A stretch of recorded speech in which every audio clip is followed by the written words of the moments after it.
Magandang araw po sa inyong lahat, Luzon, Visayas, Mindanao, pati na rin po sa mga kababayan natin mga OFW dyan. Welcome po sa panibagong reaction video dito sa Makapili TV. So, meron lang po akong nabasa, isa sa mga nag-comment sa ating video tungkol dito sa nangyayari po sa Maynila ngayon. Siguro, yung kinoment niya ito, isa to sa mga, hindi ko lang po matandaan yung pangalan yung nag-comment, pero shoutout po sa'yo. So, noong una kasi ayoko munang i-content yun kasi nga, to be honest, hindi naman ako taga Maynila. So, hindi ko ma-confirm kung totoo yung sinabi niya na tinanggal daw or kumbaga iniba yung sistema ng pagbibigay ng ayuda or ng incentive sa mga senior citizen diyan sa Maynila.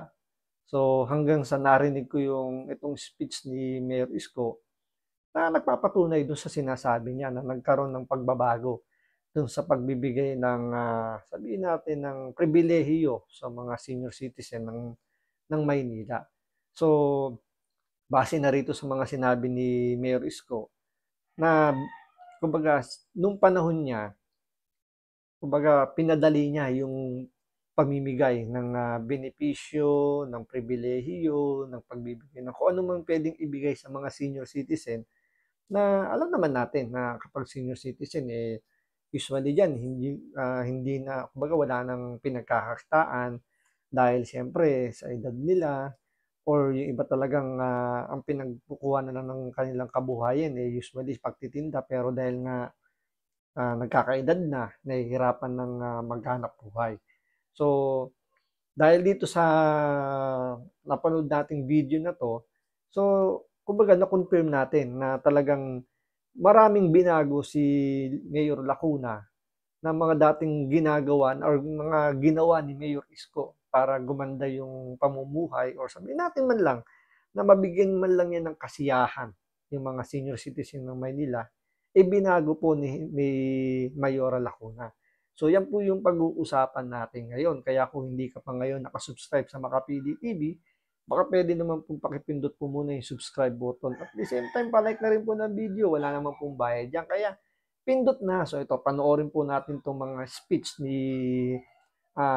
Yorme Isko na nagpa-confirm na totoo nga na binago nga po ni Mayor Lacuna yung sistema ng pagbibigay ng mga pribilehiyo, ng ayuda, ng serbisyo sa mga senior citizen ng Maynila.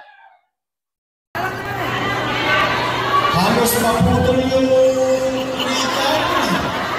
So, shoutout nga pala kay Brydja Channel. So, hiramin ko lang po itong video nyo. Medyo maganda po kasi yung nakita ko rito. So, shoutout po sa'yo. Pahiram po muna ng video.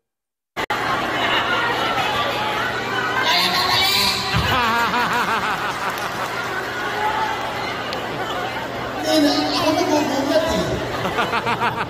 Kaya nga sagot ko na lang, simple na lang eh. Yung tinanong ako eh. Peace be with you.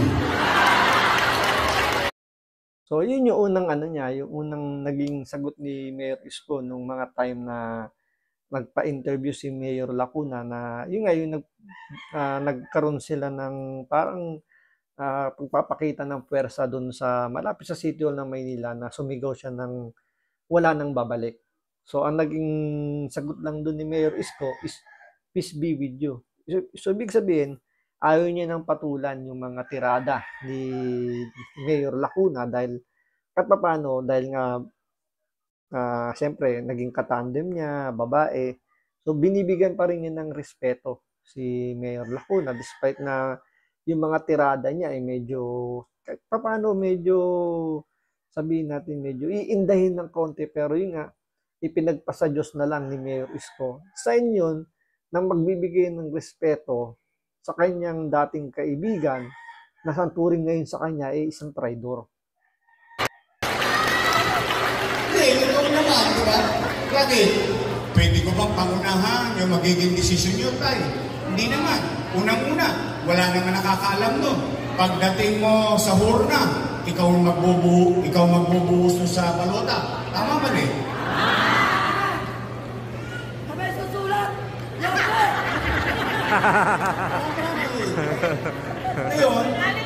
ba naghahanap ang tao ng iba?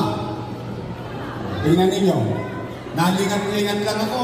Ang dami-dami na nilang binago. So, diba? Ang tanong dito ni Mayor Isko, bakit nga daw ba naghahanap pa ng iba yung taong bayan? So, nalingat lang daw siya, parang ang dami nang nagbago sa Maynila. Na hindi naman yun talaga yung dapat mangyari.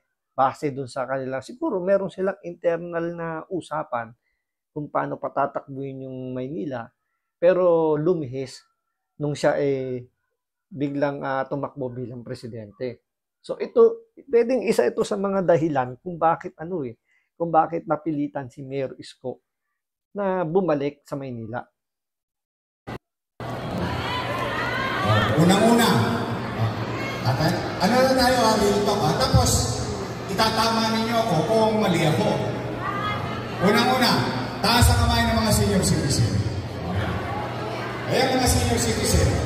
Noong 2019, ang request lang sa akin ng mga senior citizen pag umiikot ako, Vice pa ako naman.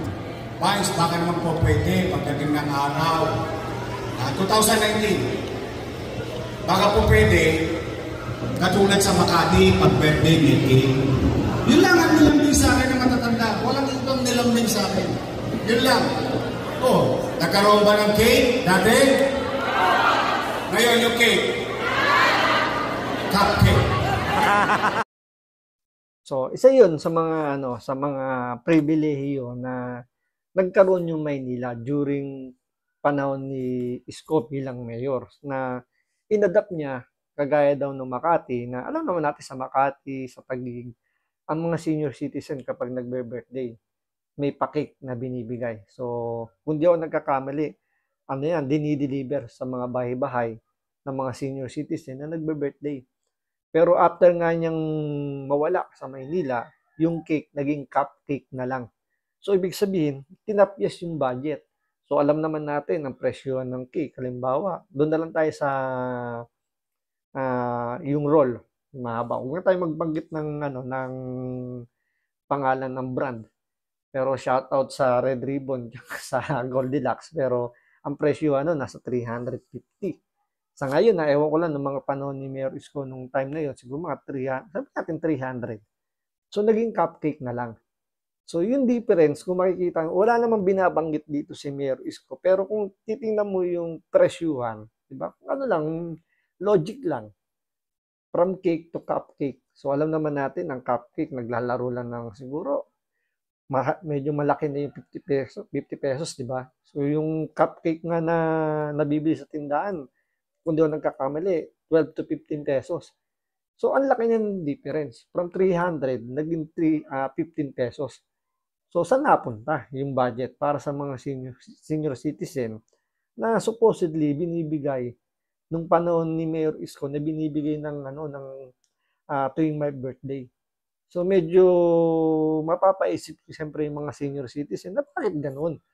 Bakit nung panahon ni Mayor Isko, cake ang nakukuha namin, ngayon cupcake na lang. Anyari? So, totoo yung sinasabi nung isang nag-comment sa comment section natin na binago nga ni Mayor Lacuna yung nakukuha ang pribilehiyo ng mga senior citizen.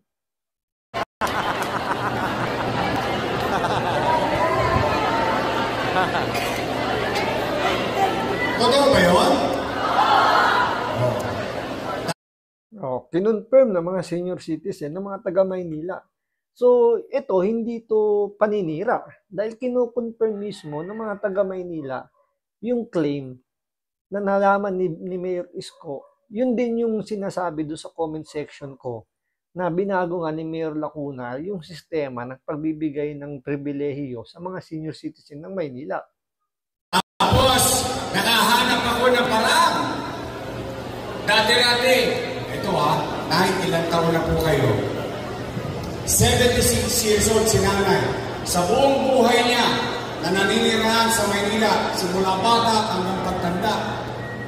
First time in history, nagkaroon ng allowance ang senior citizen sa Maynila. Tama ba? At noong panahon natin, mayaman, middle class, mahirap, may sakit, wala, botante, hindi, lahat pantay-pantay. Tama ba? Eh bakit? Ayun, isa pa yun. So, may allowance daw yung mga senior citizen ng Maynila na kinukonfirm din naman nito mga senior citizen. So, pwede ba natin sabihin na sinisiraan lang si Mayor Lacuna na binago nga niya yung sistema ng pagbibigay ng ayuda o ng incentive, ng pribilehiyo. Sabihin natin, ng pagbibigay ng ayuda na lang, mas maganda. Ito dito sa mga senior citizen. So, hindi paninira. Totoo. Kasi kinukonfirm ng mga taga-Maynilang senior citizen yung mga sinasabi ni Yorme. Pinababago nila. Nalingat lang ako. Anong ginawa? Pag hindi mo nakuha sa araw ng payout, ano mangyayari? Totoo ba? Pinoforfeit? Imagine ninyo, samantalang ng araw, pag hindi mo nakuha, di ba ng panahon ko? Lubi-lubi. Lubi-lubi. Enero, Febrero, Marso, Abril, Mayo, Junyo, Julio, Agosto. Ang ibig sabihin, nung araw ng panahon natin, hindi mo nakuha ng Enero. Hanggang Nobyembre, hindi mo nakuha. Pagdating ng Disyembre, 6 na bulig ka. Tama ba? Ngayon, So, isa pa yun. So, nung panahon ni Yorme, sinasabi niya rito, ang mga senior citizen, hindi nahihirapang kunin yung kanilang allowance na kahit anong buwan nila kunin, kumbaga nag-accumulate lang, nagpapatong-patong lang. So, kung hindi mo kunin ng January, kunin mo ng December, 6 na bulig. So, 6,000 ang makukuha mo dahil 500 pesos a month ang makukuha nilang allowance. So, hindi mo kunin ng January, kunin mo ng December, makukuha mo pa rin ng buo. Pero sa panahon daw ni Lacuna, napo-forfeit. Huwag mong kunin ng January, pagdating ng February, wala na yung 500 mo. So, saan mapupunta yung 500 na hindi nakuha ng senior citizen? Kasi may mga senior citizen talaga na minsan hindi na nakukuha. Kung di natin alam kung anong reason nila, pwedeng nakalimutan, masama ang pakiramdam, or kung anong rason nila. Pero ang punto rito ni Yorme, dapat makuha. Pero sa panahon nga ni Mayor Lacuna, base rito kay Yorme Isko, pinoforfeit. So once sa pinorfeit, kino mapupunta yung allowance sa 500 na hindi nakuha nitong senior citizen. Di ba? Yun yung pinakaano rito, mga kino-confirm dito ni Mayor Isko. Ang daming lamok. Hindi mo nakuha. Galit-galit. Gagalit ko din yung ako, mga talik-panggas na. So dito, magpapatunay lang talaga na hindi paninira Siyempre, anim na bulik ka. Yung nabasa natin sa comment section dahil pinatotohanan, hindi lang ni Mayor Isko. Pinatotohanan nito ng mga taga-Maynilang senior citizen. So bakit tinanggal or bakit binago ni Mayor Lacuna? So yan ang hindi natin alam. Hindi natin alam kung ano yung reason bakit binago ni Mayor Lacuna. Pero ito ang nakikita natin isang rason kung bakit pinababalik si Mayor Isko ng Maynila. So taong bayan mismo ang sumisigaw. Taong bayan ng Maynila ang sumisigaw na bumalik na si Mayor Isko dahil hindi na nila gusto yung pamamalakad ni Mayor Lacuna. So mga taga Maynila, kayo po ang boboto, nasa inyong mga kamay. Kung gusto niyo talagang ibalik si Mayor Isko, alam na ang gagawin. Alam na ilagay niyo na sa Getly yung nakaupong mayora ngayon. So maraming salamat sa panonood. Ingat po kayo lagi. God bless.